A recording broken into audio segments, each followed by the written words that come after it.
O Espírito Santo está agindo aqui de uma forma muito poderosa, muito especial. E minha oração é para que cada um possa usufruir de tudo que Deus está fazendo nesse momento. Que você não perca nada daquilo que o Espírito Santo está fazendo. Eu estou aqui, esse é o terceiro culto que nós estamos ministrando. Nos 2 cultos eu vi uma ação do Espírito em cada um de forma diferente. Eu sei que desse também Deus vai fazer de forma diferente, porque são pessoas diferentes e Deus, Ele sabe tratar-nos de forma bem particular, bem particular. E eu sei que Deus vai mudar a sua história. Eu sei que você que já tem caminhado bem, mas tem muito mais para você. Você que não tem caminhado bem, Deus quer alinhar a sua vida, alinhar o curso da sua história com a palavra dEle. Então, minha oração agora é que você se conecte, que o teu coração se concentre na palavra de Deus. Não deixa, querido, por favor, não deixa nenhum bloqueio, não deixa nenhum conceito, preconceito, expectativa errada, distração, preocupação, pensamentos, não deixa nada desviar o seu coração da palavra de Deus agora. Nesses próximos 35 minutos, o Espírito Santo vai operar de forma poderosa através da palavra. E você é o alvo dessa palavra. Pai, nós te pedimos agora, Senhor, venha, Deus, com revelação neste lugar. Eu te peço, Espírito Santo, abra agora uma janela de revelação sobre a vida de cada pessoa. Pai, que os corações sejam conectados 100% a Deus na Tua palavra. Senhor, que o Senhor possa falar. Oh Espírito Santo, eu quero sair da frente para que o Senhor possa fazer, para que a Tua palavra, Senhor, a Tua palavra bendita, Senhor, seja liberada agora, mudando história, Senhor, no nome de Jesus eu declaro, Senhor, para a Tua glória, Pai. Amém, Jesus, amém. Glória a Deus. Queridos, uma coisa que nos faz pensar. A nossa vida, ela passa muito rápido, as coisas acontecem, né? Seja você dormindo ou acordado, o tempo está passando, as coisas estão acontecendo, as coisas estão mudando, os dias estão mudando, as tecnologias, tantas coisas estão mudando, mas nós só temos uma vida para viver. E quantas vezes nós, nessa vida que nós temos para viver, nós desperdiçamos parte dela, porque nós não conhecemos o caminho. E quantos, aqui tenho certeza, todos nós, eu sou o primeiro a testificar, de decisões que nós já tomamos erradas, que nos custaram caro, algumas decisões custaram muito caro, algumas nos fazem chorar quando nós pensamos no passado, olhamos para o passado, e a gente não pode mudar mais o que está no passado, mas nos serve para alertar que a vida está em curso. E decisões precisam ser tomadas. E nós precisamos de clareza. Nós precisamos, se tivesse uma pergunta que eu faço, será que existe um jeito da gente garantir o futuro de alguém? Nós tivemos aqui a apresentação agora, né, do Enzo, e do Lorenzo, e eu me vi há quase 24 anos atrás, quando eu estava apresentando o Mateus, e tantos sonhos, tantos projetos, tantas expectativas com relação ao futuro, mas como garantir, como pais, garantir o futuro e o sucesso dos nossos filhos? Como garantir o sucesso da nossa própria vida? Como garantir, quando a gente olha a palavra de Deus, desde Gênesis, Apocalipse, sempre existiram e vão existir, até Jesus voltar, 2 grupos. E a Bíblia sempre descreve os grupos daqueles, lá em Deuteronômio a Bíblia fala isso, o grupo daqueles abençoados e dos amaldiçoados. O grupo daqueles que morreram no deserto e o grupo daqueles que entraram na terra prometida. O grupo daqueles que tiveram sucesso e o grupo daqueles que foram um fracasso. O grupo dos diligentes, dos conquistadores, o grupo dos covardes. Quando a gente olha o Novo Testamento, nós também vemos, Jesus sempre deixou muito claro, os 2 grupos, um que vai chegar diante dele, e ele vai dizer, bem-vindos, benditos de meu Pai, e um outro que ele vai dizer, apartai-vos de mim, malditos. Isso deve nos fazer tremer, porque existem 2 grupos, em qual deles estaremos nós? Em qual desses grupos nós estaremos? E pensando de forma bem específica, para cada área da nossa vida, Cada área que você pensar, existem dois grupos. Você pega, por exemplo, na área familiar. Existe um grupo de pessoas que são felizes no casamento, são sucesso no casamento. E pessoas que são, lá vai levando a vida. Você pega dois grupos de pais. Pais que são super felizes e alegres e honrados com os filhos. E pais que estão tendo muita dor de cabeça. Em todas as áreas, nós temos dois grupos. Agora, o que vai garantir a nossa permanência num grupo ou outro? A Bíblia nos mostra de forma muito clara. Jesus também falando desses dois grupos, João capítulo 10, versículo 10, ele diz o seguinte, que existem dois líderes desses dois grupos. Um Jesus denomina lá, o diabo veio, o ladrão veio senão a roubar, matar e destruir. Então ele veio fazer um grupo de pessoas mortas, destruídas, roubadas. Mas de um outro lado, Jesus fala, eu vim para que tenhais vida e vida em abundância. E a abundância inclui tudo, em todas as áreas da nossa vida. Este é o plano de Deus. Mas, às vezes, nós vemos pessoas, e aqui tem pessoas, eu passei por isso e passo por isso. Às vezes, em alguma área você é bem sucedido. Mas, numa outra área, que vergonha, um fracasso. A minha pergunta é, existe uma garantia de sucesso para tudo isso? Existe uma garantia? Eu quero mostrar para vocês hoje, queridos, baseado na revelação da palavra de Deus, que a resposta é sim. A resposta é sim. A resposta é sim. Às vezes nós temos um conceito mundano, diabólico, de que a Bíblia é um livro complicado, é um livro religioso. Hoje, se você for para qualquer universidade, eles vão colocar em dúvida, inclusive, a veracidade da Bíblia, mas nenhum cientista sério consegue negar que a Bíblia historicamente, comprovadamente verdadeira. Um livro que foi perseguido, que foi destruído muitas vezes, mas é o único livro, é o livro que mais tem provas científicas da sua existência. Pode colocar qualquer livro que existe no mundo e comparar, cientificamente falando, a Bíblia tem 10.000 vezes provas científicas da veracidade, da autenticidade da Bíblia. Isso não é por acaso. E eu estou falando de conceitos históricos. Mas a Bíblia é muito mais do que um registro histórico. É muito mais do que isso. Jesus, ele diz em João capítulo 6, a carne para nada aproveita. Mas as palavras que eu vos digo são espírito e vida. Espírito e vida. Então nós precisamos entender que existe sim um segredo para nós vivermos, aplicarmos em todas as áreas da nossa vida. E a área, eu te garanto isso, biblicamente falando nós vamos ver, eu te garanto, a área que você aplicar a palavra de Deus, você vai ser bem sucedido nessa área. Você vai ser bem sucedido. Começando aqui, um texto que eu quero mostrar para vocês, Lucas capítulo 24, nós vamos ver nesse mesmo capítulo, esses dois grupos de pessoas indo em direções opostas. Lucas 24, verso 1 e 2, começa esse capítulo 24, capítulo muito lindo da Bíblia, que começa dizendo o seguinte: mas no primeiro dia da semana, o primeiro dia da semana é domingo, e esse primeiro dia da semana, alta madrugada, as mulheres foram ao túmulo, levando os óleos aromáticos que haviam preparado, e encontraram uma pedra removida do túmulo. Nós conhecemos a história aqui, e essas mulheres foram ao sepulcro onde Jesus havia sido sepultado. Aquele dia, irmãos, pensa aqui, o primeiro dia da semana depois da morte de Jesus.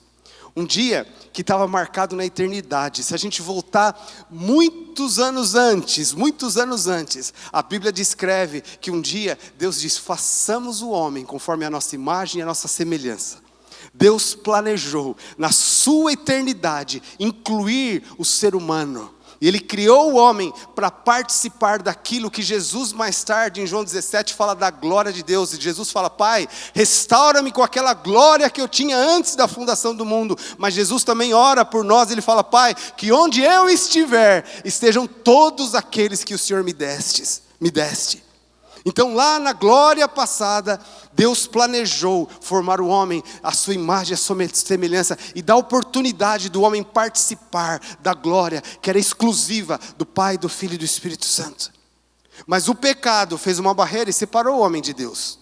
E o homem caminhou distante de Deus, mas já estava embutido dentro do sonho e plano de Deus, que Jesus um dia seria enviado para morrer na cruz, vencer o pecado, vencer o diabo, ressuscitar ao terceiro dia. E quando antes dele morrer, as últimas palavras, Jesus falou: Pai, está consumado. O seu sonho, aquele plano eterno, agora é possível. Então você pode imaginar o que significou aquele primeiro dia da semana, o dia que a pedra foi removida, o dia que o diabo foi envergonhado, o dia que o plano de Deus deu sequência, que o plano de Deus era possível agora de ser concretizado. Os homens poderiam agora ser lavados no sangue de Cristo e entrar diante da presença de Deus. Era um dia de festa no céu, na terra. E essas mulheres foram para o lugar certo, na hora certa. Mas olha o versículo 13, no mesmo capítulo. Mesmo capítulo, diz assim: naquele mesmo dia, repita isso, naquele mesmo dia. Que dia era esse? Domingo, o dia da ressurreição, o evento celestial acontecendo. E o que aconteceu? 2 cabeças de bagre, porque 2 discípulos estavam indo para a aldeia chamada Emaús, que ficava uns 10 quilômetros de Jerusalém. Espera aí, o que tem em Emaús, que era mais importante do que aquilo que estava acontecendo ali em Jerusalém? 2 grupos, pessoas pegando caminhos opostos. E esses 2 grupos, os 2 grupos, ouviram a palavra de Deus, ouviram a palavra de Jesus. Uma das pessoas desse primeiro grupo era Maria Madalena. É uma das histórias que eu amo ler na Bíblia, é impossível de ler e não chorar. Dessa mulher que foi lá e queria de todo jeito encontrar Jesus. A Bíblia mostra claramente que Jesus, logo depois da ressurreição, ele tinha que se apresentar diante de Deus. Fazia parte até do ritual lá do Velho Testamento. Mas Jesus interrompeu. Ele viu Maria, ele parou. Viu Maria chorando. Ele foi lá e falou: Maria, aliás, mulher, por que choras? Ela disse: porque levaram o corpo do meu Senhor.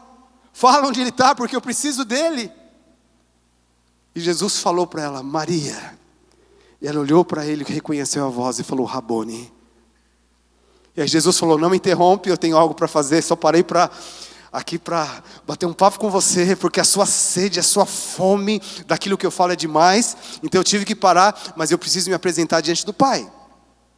Aí esses 2 que estavam indo no caminho de Emaús, a Bíblia fala que Jesus, depois ressurreto, andou com eles 11 quilômetros, 10 quilômetros, eles não ouviram a voz de Jesus, não entenderam que era Jesus. Maria, quando Jesus disse Maria, foi suficiente.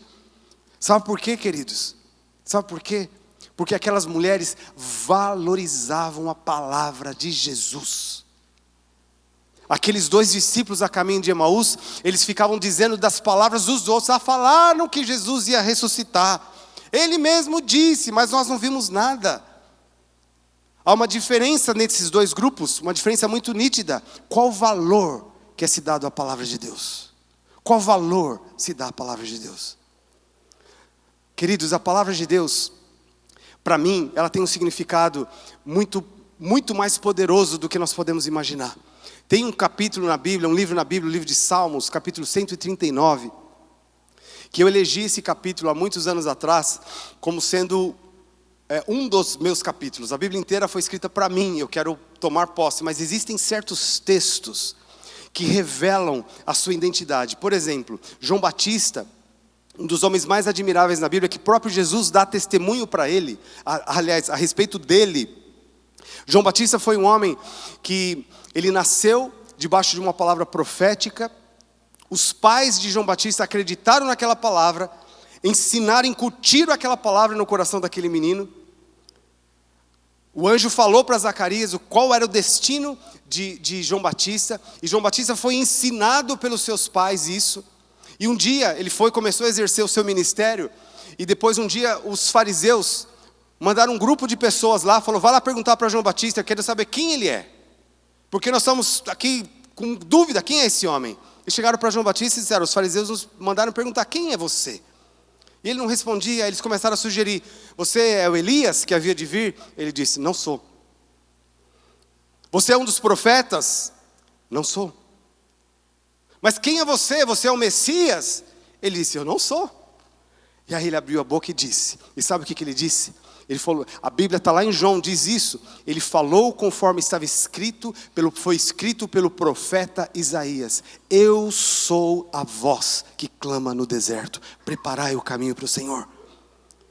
O que ele estava dizendo? Ele pegou a Bíblia, o livro de Isaías, mas ele se identificou. Ele falou, essa palavra é minha. Talvez quando ele era criança ainda, e sofria bullying, pelo jeitão dele, a Bíblia fala que ele era separado, ele sofria bullying, você é esquisito, você é isso, você é aquilo. Ele falou, não, eu sou a voz que clama no deserto. Ele andava para baixo e para cima, recitando e declarando a palavra de Deus. Eu sou a voz que clama no deserto. Isso garantiu o trilho desse homem, garantiu o sucesso, garantiu que João Batista vivesse, do começo ao fim da sua vida, o propósito que Deus tinha para ele. Quando um dia ele foi tentado na sua até identidade agora e na sua fama, porque ele se tornou um homem famoso, e os próprios discípulos de João Batista chegaram para ele e disseram, mas mestre, aquele outro lá que você batizou, se referindo a Jesus, ele batiza agora também, mas vou dizer mais, ele está fazendo mais sucesso que você. Foram tentar João Batista com isso, porque é comum na nossa vida, quando a identidade não é, a palavra de Deus não é revelada no nosso coração, nós ficamos lá preocupados com o tanto de likes que nós temos nas redes sociais, o que as pessoas estão dizendo a nosso respeito. Mandar um jovem, por exemplo, para a universidade, sem saber de fato quem ele vai ser engolido pelas filosofias malignas deste mundo. Mas João Batista não. Ele falou, já não disse para vocês? Convém que ele cresça e que eu diminua. Eu sei quem eu sou e eu sei quem ele é. Isso é alguém que tem experiência com a palavra de Deus. Eu tive e tenho tido algumas experiências pela graça de Deus com a palavra. Sabe, queridos, a palavra de Deus, eu já estudei muito a Bíblia. Já estudei muito a Bíblia para poder pregar. Mas na verdade o que importa para mim não é estudar a Bíblia para poder pregar. Mas é estudar a Bíblia para identificar-me nela. Para conhecer essa palavra. Para ter essa palavra no meu coração. E um dia eu tive essa experiência com o Salmo 139. Eu estava lendo, já tinha lido esse salmo, ontem que eu descobri, a Márcia falou, lembra que no nosso casamento a gente colocou o versículo tal? Eu falei, é o salmo que eu disse que é o meu salmo, então já faz parte da minha história. E um versículo do Salmo 139, Davi fala, todos os meus dias estão escritos no teu livro, antes que cada um deles existisse. Quando eu li isso, Deus estava falando muito comigo na minha identidade. A minha pergunta foi, que livro é esse que tem lá a minha história? Eu preciso saber. Onde está a minha história registrada? E o Espírito Santo me levou a entender que esse livro é a Bíblia. A minha história está registrada lá. Só que não só a minha, a história de toda pessoa que nasce. Só que eu queria que você ficasse chocado com isso, mas é verdade. Tem 2 versões escritas na Bíblia a respeito de cada pessoa que vive na terra hoje. 2 versões. 2 versões. Qual dessas versões nós vamos viver? Deus falou muito claro isso para mim. Eu conheci a primeira versão há muitos anos atrás. Eu estava num culto como esse. E um pastor estava pregando. Faz muito tempo isso. E eu estava sentado ouvindo a palavra. Minha vida estava boa, tudo certo. Mais ou menos. Quando eu vi a palavra, parecia que não tinha ninguém naquele lugar. Eu sei que você já deve ter tido essa experiência. E aquela palavra parece que foi uma palavra destinada a mim. E o meu futuro ficou aberto, descortinado. Eu abri os olhos assim e enxerguei. Só que tem uma coisa, eu não gostei nada do que eu vi. Fiquei arrepiado. Sabe por quê? Porque eu entendi naquele dia, irmãos. Eu entendi naquele dia o Espírito Santo trazendo aquela palavra, falando, Gumer, essa é a sua história. Você está indo para o inferno. Feliz da vida achando que está tudo certo. Olha, aquele dia parece que não tinha ninguém naquele lugar. Parece que eu abri um buraco debaixo de mim. E eu me derramei diante de Deus. E quando de fato eu me arrependi, aí Deus mostrou a segunda versão da história. Aí, um abraço. É o que está diante dos meus olhos hoje. É o que está diante dos meus olhos hoje. Mas não só relacionado à minha vida na eternidade, porque eu já vivo a eternidade, porque eu sou um espírito eterno. A palavra de Deus, ela precisa ser trazida para a prática da nossa vida do dia a dia. Nós vamos ver uma história aqui no livro de Josué, capítulo 1.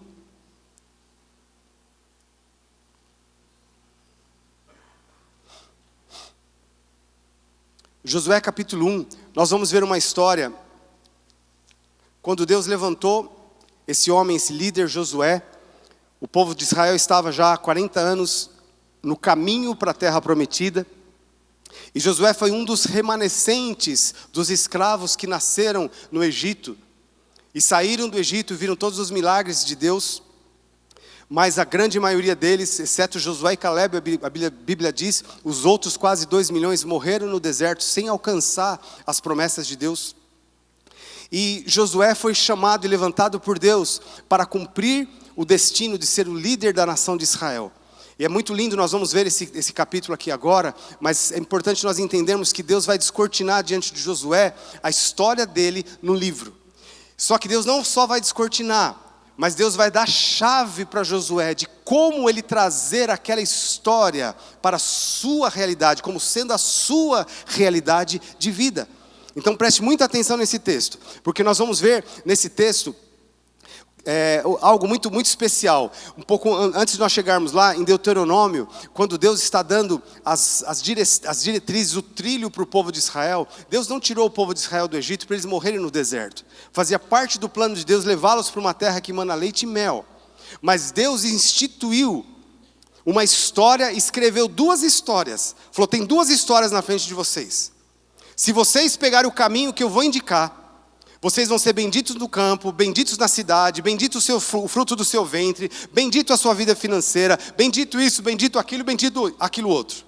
Mas se vocês não atentarem para as palavras, maldito no campo, maldito na cidade, e Deus começou a recitar, ou seja, 2 histórias estavam diante deles. Mas Deus disse uma palavra que precisa gravar, o nosso coração precisa gravar essa palavra.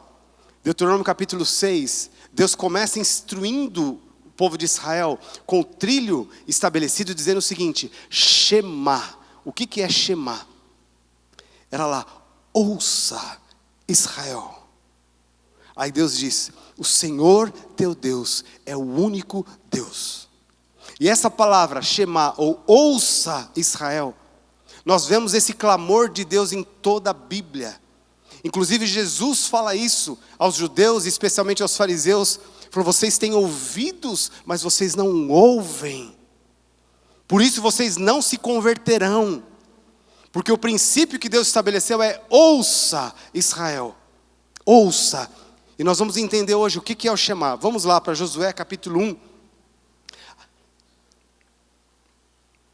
Capítulo 1, versículo 1. Diz assim: depois que Moisés, servo do Senhor, morreu, o Senhor falou a Josué, filho de Num, auxiliar de Moisés, dizendo: Moisés, meu servo, está morto. Prepare-se agora, passe o Jordão, você e este povo, e entre na terra que eu vou dar aos filhos de Israel. Todo lugar que puserem a planta do pé, eu lhe darei a vocês.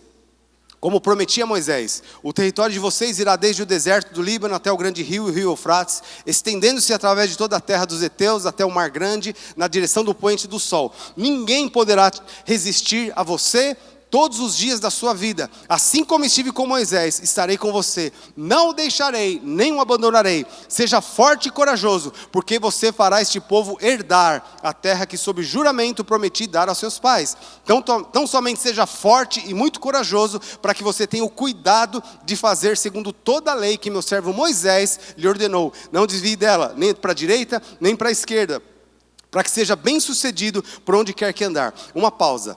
Antes do versículo 8, aqui nós vemos Deus de forma misericordiosa fazendo com Josué, mas é o que Deus faz com a gente o tempo todo. Deus abre uma tela e fala assim: Josué, essa é a sua história. Essa é a história que eu escrevi para você. Ninguém vai te resistir. Você vai ser esse líder. Você vai conquistar, e Deus começa a falar, a encher o coração dele. Mas no meio de tudo isso, Deus vai inserindo umas palavras. Fala, seja forte e corajoso. Seja forte e corajoso. Porque você vai. Seja forte e corajoso. Então, depois que Deus disse essa história para Josué, Deus dá a chave. Versículo 8.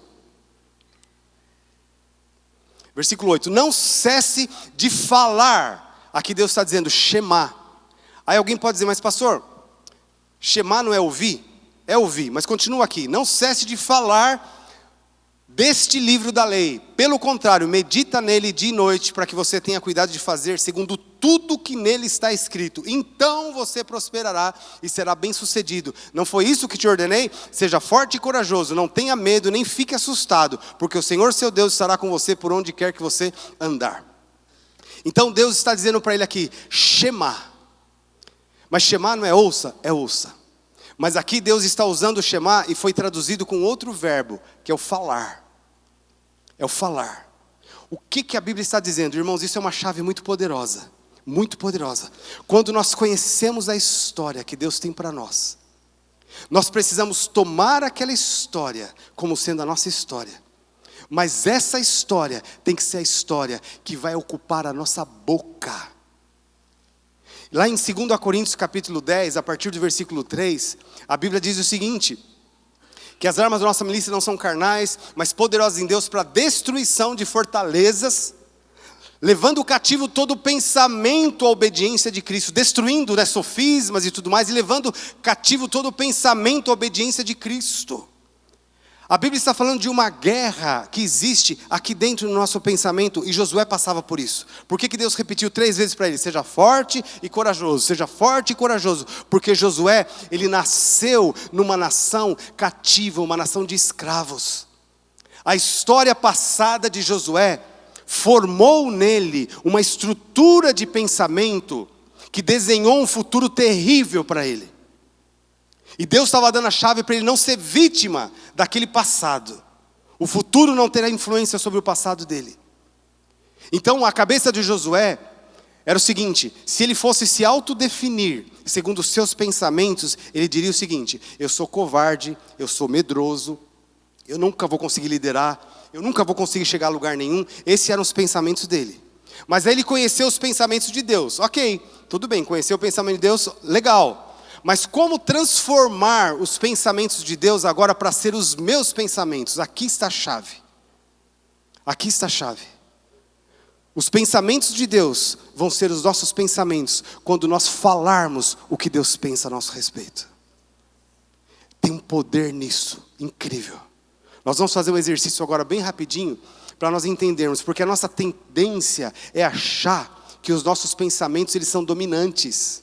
Quem já não passou por essa crise de ter um dia cheio de lutas e de problemas e chegar de noite e a mente está lá pensando, você vira de um lado para o outro e você quer dormir, não consegue dormir. Quem já não imaginou um dia, Senhor, será que não tem a chavinha para eu cutucar aqui e mudar, e estar lá numa praia, bem tranquila? A meditação oriental ensina isso, mas tem algo que é muito mais poderoso do que isso.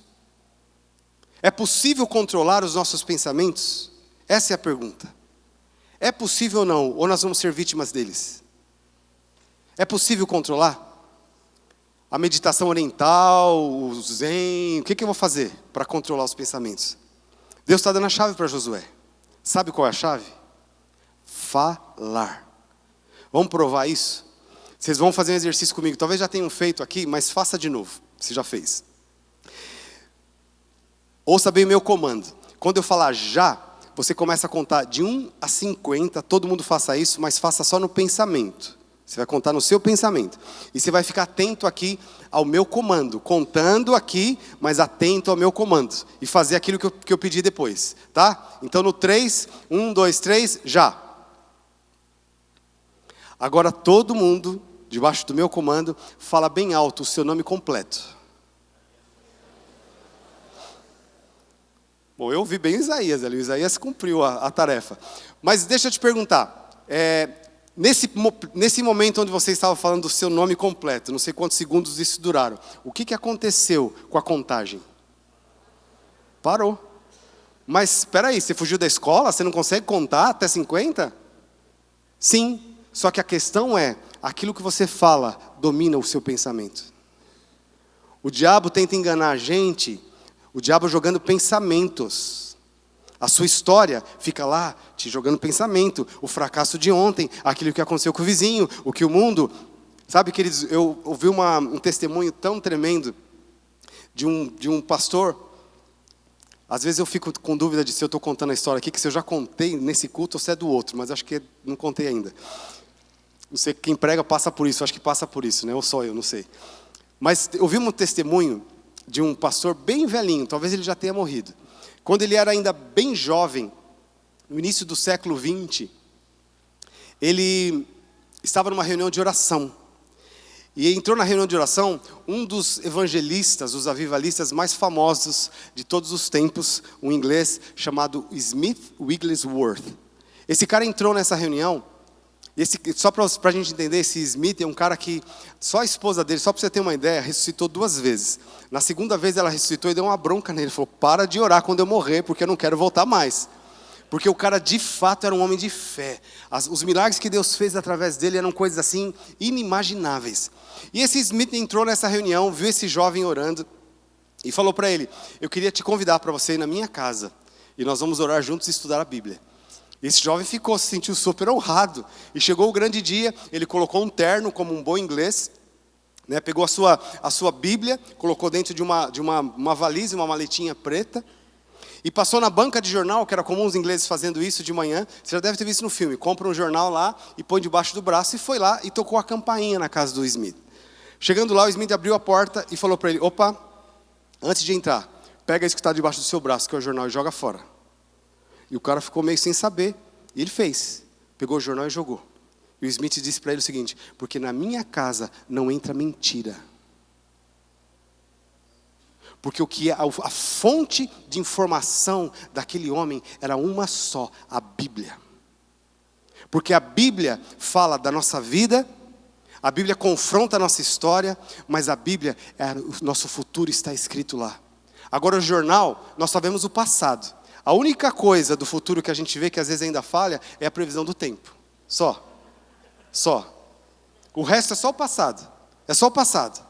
É só as catástrofes que aconteceram. Mas a palavra de Deus, irmãos, ela alinha a nossa vida e ela nos posiciona para viver o futuro de Deus.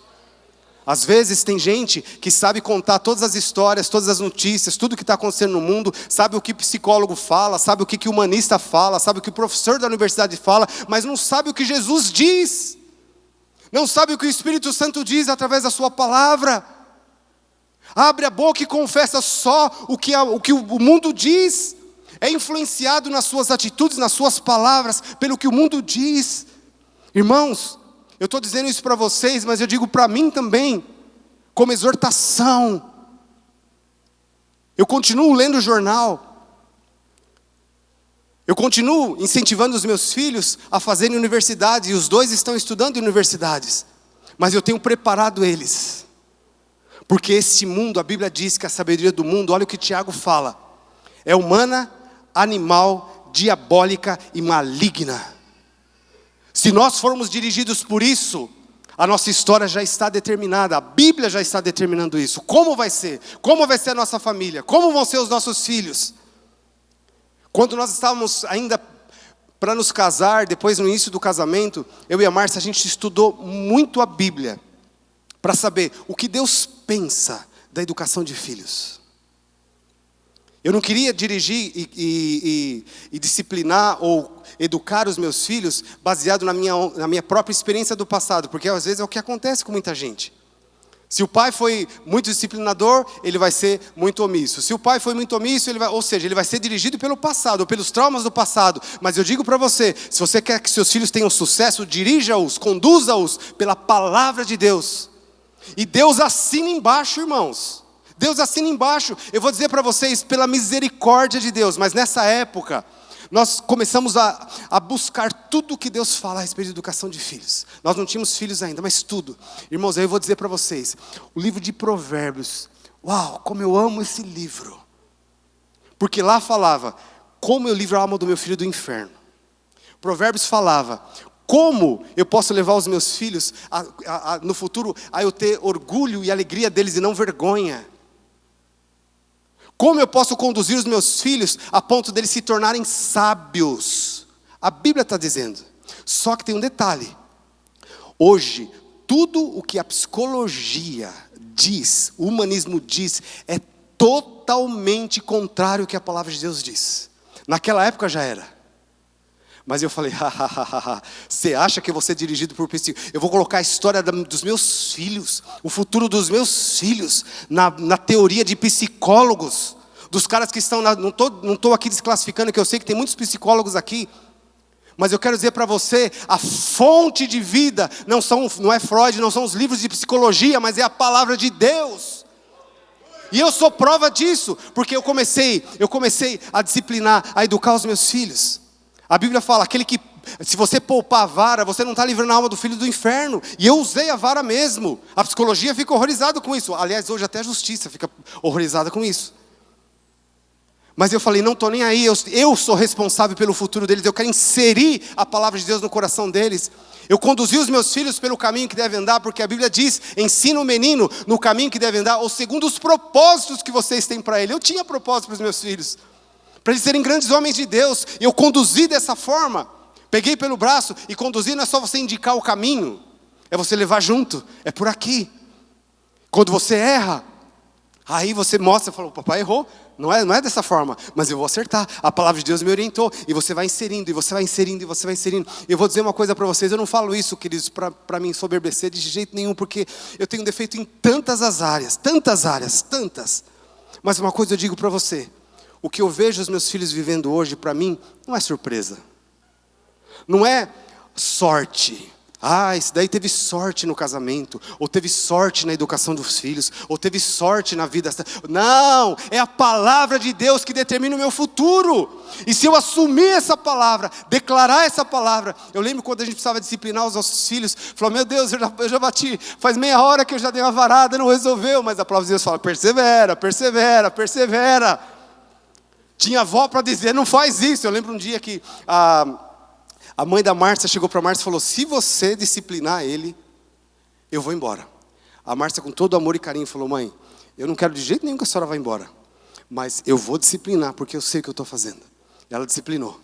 Depois, quando eles já estavam na adolescência, a minha sogra, como os meus netos são maravilhosos, como eles me dão alegria, e com orgulho contando para todo mundo. Eu falei, pois é. A palavra de Deus, queridos, eu creio nisso, eu ponho a minha vida nisso. Eu estou falando de um aspecto, porque a palavra de Deus é prática. Você quer falar sobre a vida financeira? A palavra de Deus tem a solução. O livro de Provérbios é tão maravilhoso, só que um dia eu me decepcionei com Provérbios. Porque eu descobri que ele foi escrito por Salomão. E quando eu fui ver a vida de Salomão, eu falei, peraí, tem alguma coisa estranha. Ele deu tanto conselhos sobre educação de filhos, sobre honrar o Senhor, sobre o temor do Senhor. Mas você já viu como foi o fim da vida de Salomão? Você já viu? Os filhos dele, especificamente o filho de Salomão que assumiu o trono, ele dividiu o reino. O cara foi maligno. Trouxe maldição sobre Israel. O próprio Salomão trouxe idolatria para dentro de Israel. Foi contaminado. Um homem que tinha tanta sabedoria. Quando eu vi isso, me decepcionei. Aí Deus falou forte comigo. E a questão é o seguinte, a sabedoria que Salomão tinha, vinha de Deus. Deus colocou nele para ele ministrar com os outros. Só que ele precisava de outros para ministrar com ele. Ele sentou na cadeira de professor, mas ele não sabia sentar na cadeira de aluno e aprender com os outros. Essa é a beleza do corpo de Cristo. O dia que o líder, seja o líder que for, ele não souber sentar na cadeira de aluno e aprender com os outros, ouvir a palavra de Deus da boca dos outros, ele corre o risco de cair e de desviar do caminho sem perceber. Mas a palavra de Deus, queridos, ela precisa ser nosso pão diário. Nós precisamos nos apaixonar por essa palavra. Nós precisamos nos devotar para essa palavra. Nós precisamos, de fato, a acreditar nessa palavra. Parar de pensar que a Bíblia é difícil, não dá para entender. Tem coisas que até hoje eu não entendo profundamente, mas tem tantas outras que eu entendo porque fala a minha língua. Deus falando claramente. Agora a chave, queridos, é transformar os pensamentos de Deus na minha palavra. Por isso que Deus disse para Josué: fala essa palavra, declara essa palavra, dia e noite, dia e noite. Eu digo para vocês, eu tenho essa convicção no meu coração, que nós estamos perto de viver uma revolução da palavra de Deus. Porque o mundo jaz no maligno. As trevas, existem levantes malignos convencendo as pessoas com certos pensamentos, ideologias e tantas coisas. Quando você vai comparar com a palavra, é horrível. Mas isso tem dominado a mente de muitas pessoas, inclusive dentro da igreja. Inclusive os nossos jovens dentro da universidade. Mas chegou a hora, irmãos, de nós termos um encontro poderoso com a palavra de Deus e nós de fato nos tornarmos o que Jesus já profetizou: luz do mundo e sal da terra. É da igreja, é das nossas vidas que vai sair conselhos para mudar o mundo. A Bíblia já profetiza isso no Velho Testamento, que as pessoas virão pedir conselhos, não por causa da teoria, mas porque a nossa vida vai dar certo em todas as áreas. As pessoas vão vir para você e falar: uau, como você educa filho, porque eu vejo que seus filhos são uma bênção. E você vai ensinar a palavra de Deus. Dentro das universidades, essa revolução, eu quero ver, eu vou ver. E aliás, eu já tenho visto os nossos jovens entrarem lá, não como cordeirinhos para serem devorados pelos lobos, mas eles serem colocados lá dentro como Daniéis. Como foi Daniel, irmãos, adolescente, arrancado da família, jogado na Babilônia. Foi lá na casa, no palácio do homem mais poderoso, mais arrogante da terra. Mas a vida de Daniel fez Nabucodonosor se dobrar diante do Rei dos Reis e Senhor dos Senhores. Literalmente fez Nabucodonosor, o homem mais poderoso da terra, comer grama. Foi por causa da vida de Daniel. Foi por causa da vida de Daniel que Dario se recebeu e reconheceu a Deus. Foi por causa de Daniel que Belsazar, que estava lá numa festa, desonrando a Deus, viu uma mão na parede, e Daniel falou: você sabe o que é isso aí que está escrito na parede? Você não consegue ler? Um adolescente que chegou lá, diante de 3 reis, ele chegou para Belsazar: sabe o que está escrito aí? É a sua história, seu futuro está aí. E lá, e o rei tremendo, porque ele viu uma mão escrevendo na parede. Mas então, lê para mim, você tem certeza que você quer que eu leia? Então leia para mim. Daniel leu. E o que estava escrito na parede lá, o homem de Deus leu: pesado fosses na balança e fosse achado em falta, o seu reino será tomado e dividido. Sabe o que Belsazar fez? Ele viu o futuro dele na parede. O homem de Deus revelou isso para ele. Me choca esse texto. Porque ele devia. Porque Deus faz isso, irmãos. Deus muda o destino das pessoas. Ele podia ter se arrependido ali e falado: Daniel, ora por mim. Eu me arrependo de ter usado as coisas de Deus sagradas de forma profana. Ora por mim. Mas sabe o que ele fez? Falou: tragam roupas, joias, vistam Daniel. Porque Daniel é um homem tremendo. Daniel olhou aquilo e falou: não estou acreditando, o cara está vendo o futuro dele, mas ele não muda. Naquela mesma noite, esse poderoso rei foi morto. Eu creio que Deus vai levantar, irmãos, a nossa geração. Profetiza isso sobre os seus filhos, sobre os nossos jovens. Eles vão ser colocados dentro da universidade. Eu tenho visto, todos os dias o Mateus chega em casa com uma história para contar, dos milagres que Deus está falando, professores que estão sendo tocados, que vem lá. Hoje os professores estão até pensando 2 vezes antes de falar besteira lá na frente, porque tem alguém que vai lá e vai questionar sim, vai falar: a Bíblia diz o contrário, a Bíblia é isso, mas a Bíblia é a palavra de Deus. Deus está levantando essa geração que de fato crê na palavra, vive a palavra, e se preciso for, morre pela palavra de Deus, mas não se rende, porque nós sabemos o nosso futuro. Para encerrar, eu estava ali nesse momento do louvor, e nós estávamos cantando aquela música que fala louvado seja o nosso Deus, e falando sobre a volta de Jesus e tudo mais. Quando nós conhecemos a palavra de Deus, irmãos, quando você fala assim, que eu vou ver Jesus face a face, ou alguma coisa do tipo, irmãos, isso é um negócio tão visível, tão palpável, porque a Bíblia diz que a fé vem pelo ouvir, e ouvir pela palavra de Deus. Aquilo que nós cremos, nós confessamos. Quando você confessa, isso é o seu pensamento. E Hebreus diz, o que é fé? É a certeza, a convicção de fatos que já são. Nós não vemos fisicamente, mas eles já são. É assim que Deus quer trazer a Bíblia como realidade na nossa vida. Eu profetizo isso aqui. Deus vai trazer um avivamento da palavra dEle nas nossas vidas, na nossa casa, no seu dia a dia. Você e a sua casa vai comer desse fruto no nome de Jesus. Vamos ficar em pé, queridos.